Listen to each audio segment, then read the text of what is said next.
So please be very careful tonight. We're about what? We're probably about 6-ish hours away by the time this comes out that the new hero Ludovic will be coming out in AFK Journey. And with that, he is the first real healing supporter and he's an S level hero for the Graveborn faction. Right now, we just have Nero for Graveborn. I know a lot of people have been dying for a support hero. However, I want you guys to be patient. I don't want you to blow all those rate up invite letters and all those diamonds right away, because we really have to see if he is even going to be a meta healer. Like, will he outshine Smokey and Mirky? That's going to be really hard considering he does that AoE damage. Is he going to be better than Haywin or Coco that provide damage reduction? We have to see, because what we're going to show you guys is the spoiler that we saw previously and talk about what it seems like he's lacking. Hopefully you guys enjoy this one. Please be patient. We are going to build him tonight immediately. We're going to test him and get a bunch of videos out for you guys to check it out before you use your valuable free-to-play resources. Hopefully you guys enjoy this one. Hit that subscribe button. Let's jump right into it. So you can see it right here. We have 9 hours left from the time of this recording, probably a little bit less till it comes out, and Almas is going to be leaving this banner as an A level hero, and we're going to be getting Ludovic, who's going to be an S level hero. Now, saving up a decent amount of rate up invite letters is not something easy to do, and especially not easy saving up diamonds. Now, just to put this out there, if you guys are a day one player, most likely you've gotten your fill of the all hero recruiting, because again, remember, this is the best banner to go on for newer players because you get the highest rate of A level heroes and such. But once you get to a very steady point on your account where you have a bunch of Mythic Plus heroes that have their exclusive weapons and stuff, then you can start saving up for a hero.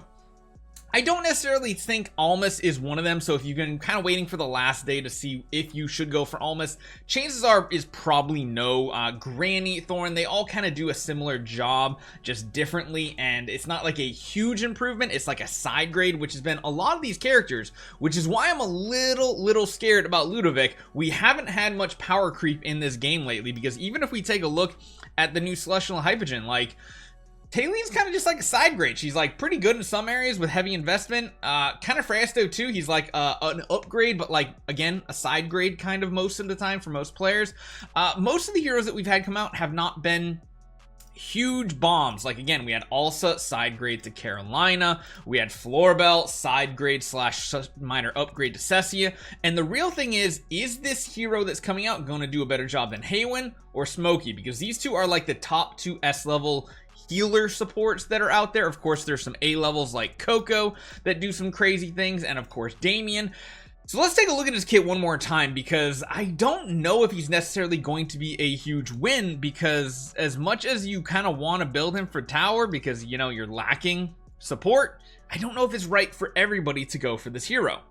So again, just to recap, he is an S level hero. You can tell by the golden crown. He's a magic damage dealer, range 6, so not maximum range like most heroes that are range units are like 7. Most support heroes do seem to be 6, and of course he is a Graveborn hero. So really weird how he like kind of pops in. His shadow still down the bottom there. I'm still not a fan of how he pops in. He's got like an okay hero model. I'm not like a huge fan of it, but let's take a look at the core of his abilities, because the thing that really is lacking is, yes, he can do damage as well, but I mean, as we've seen for deficit pushing, Smokey and Mirky with the percentage of HP damage is just kind of unbeatable. Right here it says Eternal Serenity. Ludovic generates a field of Everblooms with a total healing amount of 1200% of his current attack at his position, restoring allies for up to a certain percent per second. The Everbloom field will wither when its healing amount depletes, but will restore 100% attack per second and revive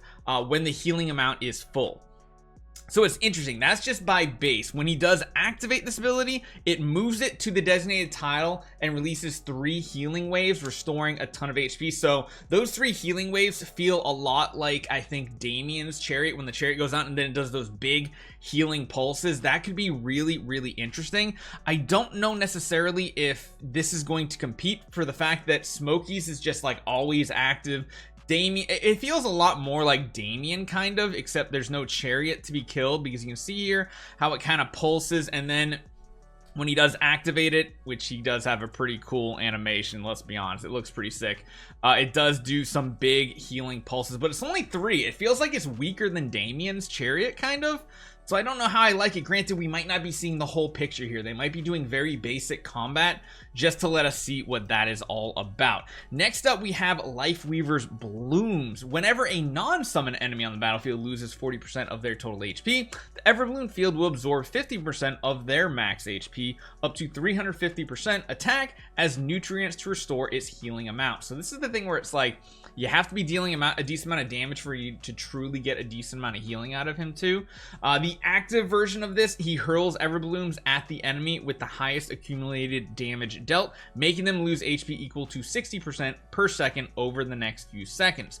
Again, it's only a single target, whereas like a lot of other...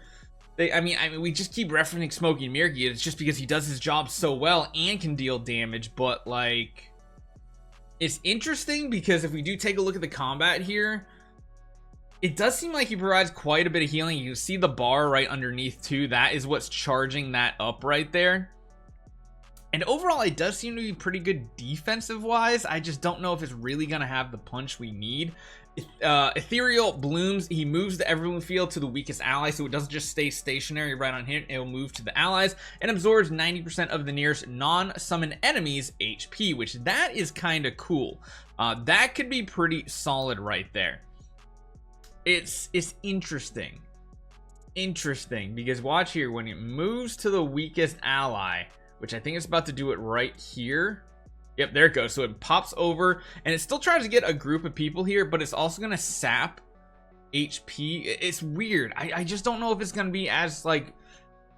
I'm just underwhelmed by everything we've seen versus other heroes. I'd be like, oh, well, that could be a really cool thing. That could be a really cool thing. Everything I see with this hero, it just feels like, yeah, that's okay, but I feel like somebody else already does a better job to it. So again, I feel like this hero might be a side grade hero, even though we're so hyped to finally get that Graveborn healer that we've been needing.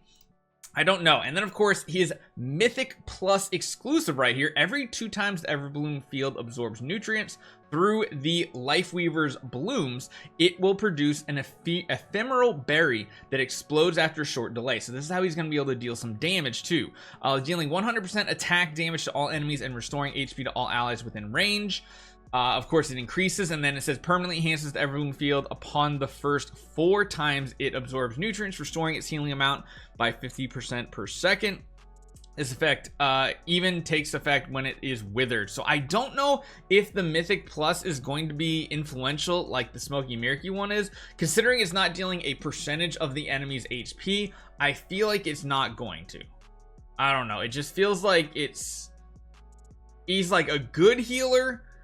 But one thing you notice here that most other support heroes have is most other support heroes have ways to buff their team, give them additional attack, give them things like that. And it feels like this is one hero that just doesn't do that job.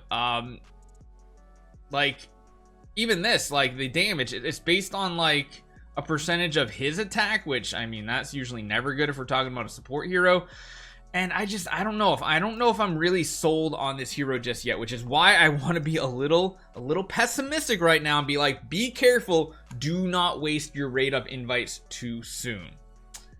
We'll have to test him out because I will build him the Supreme Plus and get a full test on him.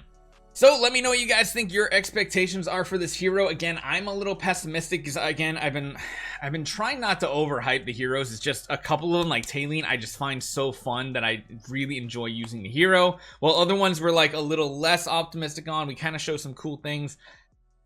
I don't know what Ludovic's gonna do because again, he's not buffing. Like that's the one thing that Smokey, Coco, even Haywin have. They have ways to buff the heroes that are involved in the combat too, not just heal and or deal damage. So let me know what you guys think. I'll see you guys next time.